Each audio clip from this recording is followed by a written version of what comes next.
Tá marcado, hein? Isso. Bom dia, boa tarde, boa noite aos nossos web, né, telespectadores aí. Estamos iniciando hoje um projeto chamado-se Café com Vírgula, né? Nós temos aí um projeto de discutir sobre literatura, sobre a alta cultura em geral, né? Literatura, música boa, música clássica, né? Bons livros, também alguns debates políticos do nosso mundo aí, né? Então, hoje nós estamos inaugurando esse projeto aí. Então, já quero convidar você, né, que de vez em quando visita aí a minha página, né, Cantina Literária, também os nossos canais aí no YouTube, sobretudo esse canal, né, Café com Vírgula. Convido você já a seguir a gente, né, acompanhar, fazer a sua assinatura aí no canal, que com certeza teremos coisas boas aí no decorrer dos nossos tempos aí. Então, hoje, para inaugurar o nosso projeto, hoje estou aqui com um grande amigo meu que nós vamos bater um papo aqui, né? É o Leonardo Gomes, né? O homem que contraiu crônicas. Boa tarde, Leonardo. Boa tarde, é um prazer, Cláudio, estar aqui participando no início, né, desse projeto, desse programa. Bacana. Gente, Leonardo, para quem não conhece, ele vai se apresentar melhor. Leonardo é um jornalista, é escritor, é um homem que tem uma mente criativa aí e está sempre produzindo algo, né? Então vocês vão conhecer um pouco do projeto, do trabalho dele. Léo, fala pra gente, pro público, eu já te conheço, mas fala pro público quem que é o Leonardo Gomes. Então, na verdade eu me defino, né, isso a gente vai se descobrindo o que a gente é, porque às vezes a gente faz tanta coisinha, tanta coisa e tal, busca tanta coisa e às vezes a gente fica, mas o que realmente eu gosto e tal. E com o tempo eu fui me descobrindo como um contador de histórias, então eu gosto de contar histórias, seja com vídeos, seja em livros, com as diversas mídias, né, eu sou jornalista, tenho formação em jornalismo, né, e também sou escritor, né, de uma forma mais independente. Lancei meus livros, 2 livros, né, em 2008, que foi O Homem que Contraiu Crônica, né, de crônicas, e em 2010, que foi A Voz do Brasileiro, A Voz de Deus, que é de ditados populares, lancei de uma forma independente.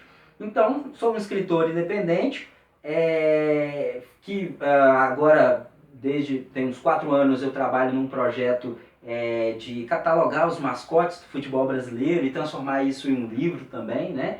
Então, trabalho sempre nesse campo da comunicação e da arte, né? E me defino como um multimídia, eu gosto das diversas mídias. Bacana. Vai aparecer aí no link aí também o canal, né, que o Leonardo Gomes tem no YouTube também, muito bacana, né, muito criativo, chama-se Universos. Universos, muito bacana. Gente, então hoje nós vamos falar sobre uma das especialidades aí do Leonardo Gomes, que são os mascotes, né, Léo? Isso aí. Fala para nós aí sobre essa simbologia, sobre os mascotes. Eu dei uma olhada nos seus trabalhos aí, parece que tinha um blog também, né? Você tinha na internet. Sim, eu dei uma olhada no blog. Então conta para nós um pouquinho sobre esse projeto, o que é esse projeto dos mascotes, né? Em que se identifica esse projeto? Então, só para começar então, uma pergunta. O que significaria o nome desse programa Café com Vírgula? Por que vírgula? Ah, bacana, boa pergunta. Então, você deve ter visto aí, né, quando você abriu o link aí, você viu essa vinheta, né? Uhum. Foi o nosso amigo Leonardo Gomes aí que fez a vinheta, que inclusive se identificou muito comigo, gostei muito, espero que você tenha gostado. Então, o programa Café com Vírgula, né? Por quê? Café tem algo mais íntimo do que um café, né? O esposo e a esposa tomando café, os amigos tomando um café, né? Às vezes o café em algumas culturas se substitui por uma taça de cerveja, uma taça de chopp, num barzinho com os amigos. Então, café é aquilo que há de intimidade, né? E vírgula num texto, né? É um elemento que organiza o texto, organiza as ideias, né? A vírgula, eu enxergo a vírgula no texto, aquela pausa que você tem para ruminar aquilo que você leu, né? Você rumina, para e continua de novo. Então, tanto na respiração também, e quanto nessa pausa, né, de separação das ideias aí. Então, café com vírgula seria uma pausa para uma boa reflexão, para um bom bate-papo. Esse que é o nosso projeto aí. Tá vendo? Olha que interessante. É por isso que eu gosto dos símbolos, né? Os símbolos, eles dizem mais do que exatamente o que está ali, né? Na nossa frente. Muitas vezes as pessoas não prestam muita atenção na questão dos símbolos, da simbologia. Mas eles contêm um mundo, né, de significações. Né? Você vê aí a vírgula, o quanto que ele pode mostrar sobre uma obra, né? Que seria, no caso, esse programa. Então, eu gosto muito dos símbolos e por isso eu resolvi estudar, né, os símbolos. Desde 2011 eu comecei mais a fundo a estudar a questão dos mascotes. Eu gosto de mascotes desde os meus 16 anos, mais ou menos. Lá para 1997. Permita me interromper, né? O Leonardo Gomes é cruzeirense, né? Então nós estamos com o espírito aliviado. Pois Diego, nosso cinegrafista ali, tá um pouquinho mais triste, mas a gente tá muito alegre. Depois dos 3-1, eu não queria entrar nesse mérito, mas já que você falou, então tá, né? Mas então, é isso que me fascina, né? Até mais do que a questão do futebol em si, né? Que eu gosto também, mas a questão da simbologia dentro do futebol, mais especificamente, né? É o que me atrai.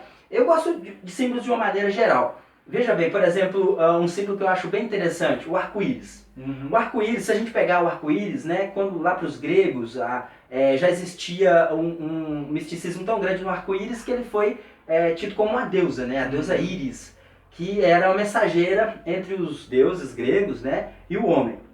Posteriormente, né, com a questão da literatura, né, judaica cristã, a gente tem o arco-íris como elemento da Arca de Noé. Exatamente, né? Que foi aquele acordo ali entre Deus, né, e o homem, através de Noé. Então, olha só como é que o simbolismo ele passou a ser muito mais forte. Posteriormente, esse símbolo acabou sendo o símbolo o símbolo de uma igreja, né, de uma denominação religiosa, que é a Deus é Amor, ele passou a ser o símbolo dessa igreja. E também, nos dias mais atuais, a gente tem o arco-íris como um símbolo homossexual. Ou seja, olha só como é que o mesmo símbolo tem diversas leituras, né? Diversas leituras. Né? Então, isso depende muito e mostra muito que o símbolo depende muito da comunidade que observa aquele símbolo, né? O próprio símbolo do nazismo, que é aquela como se fosse aquela foice, aquela cruz, né? Que ela é num sentido, se eu não me engano, horário, ou contrário, mas eu acho que é horário, é a cruz do nazismo. Só que antes disso... Seria a cruz suástica. A suástica, exatamente. Essa cruz, antes disso, ela era um símbolo de boa sorte, no sentido anti-horário. Então, olha só como é que depende da comunidade que observa. Então, eu mais focado nessa questão atual, a questão do futebol, né? Passei a observar a questão das cores dos clubes, né? Cores das camisas, os hinos, os escudos, né? E isso que me fascinou e me levou até a observar os mascotes. Como é que um clube é representado com uma figura, né? E aí as pessoas já veem aquela figura, já vem a raposa, lembra do Cruzeiro, já vê o Galo, lembra do Atlético, né? E aí tem uma simbologia interessante. E é bacana, Léo, que quando eu tive acesso à sua obra, né, à sua pesquisa, eu sempre, sim, eu sou cruzeirense, mas assisto só o jogo do Cruzeiro e do Brasil. Né? Então eu não sou, assim, aquele que assiste jogos o tempo todo, né? E eu percebi, a partir da sua obra, que existe toda uma cultura por trás do futebol, né? Se a gente não pode reduzir o futebol somente aos estádios, aos jogos, mas tem toda a cultura. Eu lembro na época que você estava pesquisando, né, os mascotes, por exemplo, do social, o mascote dos times mineiros, né? Então, olha que riqueza de história que tem nisso aí, né? Exatamente, né? Essa história, essa cultura que tem por trás dos mascotes que é interessante, né? A gente, se você for pegar fundo, tem clubes ligados à questão da Segunda Guerra, né? Outros que foram, que veio de insultos, né? Olha que interessante, alguns clubes foram insultados pela torcida rival e reverter a situação, transformou aquilo ao seu favor, né? A gente tem, por exemplo, o caso da Ponte Preta, onde os primeiros negros teriam surgido, os primeiros jogadores negros na Ponte Preta, e aí eles eram insultados como a macacada, os macacos, e aí eles colocaram então a mascote deles como a macaca. Olha, né? A gente tem mais recentemente o porco, né, que era um insulto à torcida do Palmeiras, e o Palmeiras tem como mascote oficial o periquito, mas como extraoficial porco, e o porco era um insulto, era um insulto da torcida rival, né, aos palmeirenses. E eles pegaram aquilo e transformaram, então, num símbolo, né, de garra, de força e tal. E assim outros também, né? A gente tem outros mascotes que são dessa forma. Bacana demais. E essa questão dos mascotes, dos times, é tão forte, porque, por exemplo, o meu filho conheceu primeiro a Raposa do que o Cruzeiro, né? Ele, qual time você torce? Eu torço para a Raposa, né? Então tem essa força que tem aí nos mascotes. E tem quanto tempo, Léo, que você pesquisa sobre isso? Então, aí, né, eu desde 97, eu de uma forma, como hobby, eu já observava os mascotes, gostava de colecionar algumas coisas que saíam sobre mascote. Mas de uma forma aprofundada, desde 2011. Foi quando eu falei, não, vou estudar a fundo os mascotes, né, porque eu já tinha feito um trabalho no jornal Nosso Vale, que era sobre os mascotes mineiros, né? A origem dos mascotes do Campeonato Mineiro daquele ano. Foi em 2010, se eu não me engano. E aí eu falei, achei interessante, vou estudar então de todos os clubes do Brasil. E aí passei a buscar mais a fundo mesmo, tentar não só saber a origem, mas achar a imagem da época. Isso fez toda a diferença. Porque eu achei muita coisa que às vezes não era... que o site às vezes estava falando uma coisa, né? Talvez porque o jornalista não teve tempo de fazer uma pesquisa rigorosa, ou talvez realmente porque a fonte dele era errada. E aí quando eu fui no jornal da época, eu pude fazer uma pesquisa mais criteriosa, né? Saber exatamente, não, realmente o traço era assim, surgiu por causa disso, né? Buscando legal. O jornal da época. Tanto é que o mascote mais antigo que eu encontrei até hoje, a representação mais antiga, é do mascote do Santos, né, que é o Peixe Santista, uma imagem de 1928. Foi o mais antigo que eu encontrei. Mas a gente tem, né, a desenvolvimento dos mascotes, a gente tem principalmente nos anos 40, que foi quando surgiu um traço interessante do Nino Borges em São Paulo, com os mascotes paulistas. Aí lá no Rio de Janeiro trouxeram um argentino, o Lourenço Molas, né, ou Lorenzo Molas, né, que é o nome original. Trouxeram para o Rio de Janeiro, ele fez os mascotes cariocas, foi um sucesso também, isso em 1944, e 45 aqui copiou, né? O estado de Minas, aliás, o Folha de Minas copiou, né, esses mascotes, fazendo ali, né, o Mangabeira, o grande Mangabeira, o mestre, fazendo as versões dos mascotes, a raposa do Cruzeiro, o galo do Atlético, né, os primeiros, e o América, que não era um coelho, ele surgiu como o Pato Donald, né? Então a primeira imagem do América era o Pato Donald, né, o mascote. Depois, no ano seguinte, trocou porque a torcida não gostou muito, né? Um pato, né? Daquela coisa de time pequeno, né? Ele era um crenqueiro. Então mudaram o mascote, né? Então é bem interessante. Ele criou de outros times também. Você acha, por exemplo, que o Cruzeiro, a besta negra, você acha que pode virar o mascote do Cruzeiro? Ou você acha que está bem estabelecido a raposa? Então, eu acho que está bem estabelecido. Pode até ter, a gente até tem alguns cartunistas atuais que fazem umas versões assim, pega aquela brincadeira da época e faz algo diferente, mas acaba não pegando porque já está bem estabelecido. Né? Pra você ter ideia, eu tenho duas imagens de representação do Cruzeiro que não é exatamente a raposa. Isso quando o Cruzeiro era o Palestra Itália, né? Ou seja, né, vindo ali da comunidade italiana, um jornal de São Paulo retratou o Cruzeiro como era o jogo entre Palmeiras e Cruzeiro. Retratou o Palmeiras como uma italiana, que geralmente retratava né, como uma italiana, e o Cruzeiro como uma italianinha, como sendo a filha dessa. E como nesse jogo o Cruzeiro perdeu para o Palmeiras, eles fizeram como se a italianinha, né, a pequena italiana, estivesse chorando ali diante da mãe. Então é a representação que a gente tem mais antiga do que a raposa. E tem uma outra também, que é mais ou menos na mesma época, um pouco depois do Cruzeiro, né, da raposa do Mangabeira, mas não pegou, que foi o Brocutu. Né? Tentaram representar o Cruzeiro como Brocutu, o homem das cavernas. né? Essas representações, que era de um cartunista chamado Aroeira, ela não pegou. Assim como ele fez também para o galo, um índio, né? Fez um índio ali para simbolizar o galo, também não pegou, né? Simbolizar o Atlético.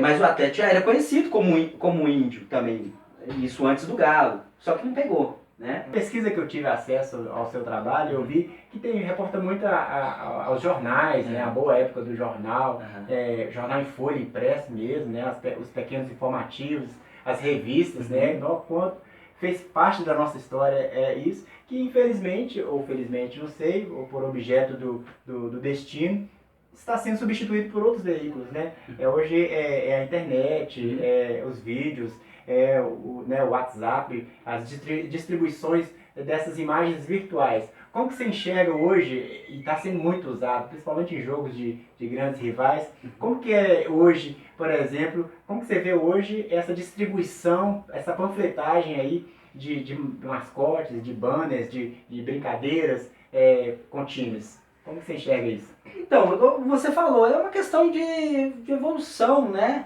E a gente sabe que a palavra evolução, embora seja ligado à questão de tá sempre se otimizando, né? Não necessariamente o sentido original da palavra é esse. Evolução quer dizer mudança, quer dizer seguir, né? Então a gente não sabe muito bem até que ponto é bom. Eu creio que tem os pontos positivos e negativos da web, né, da internet.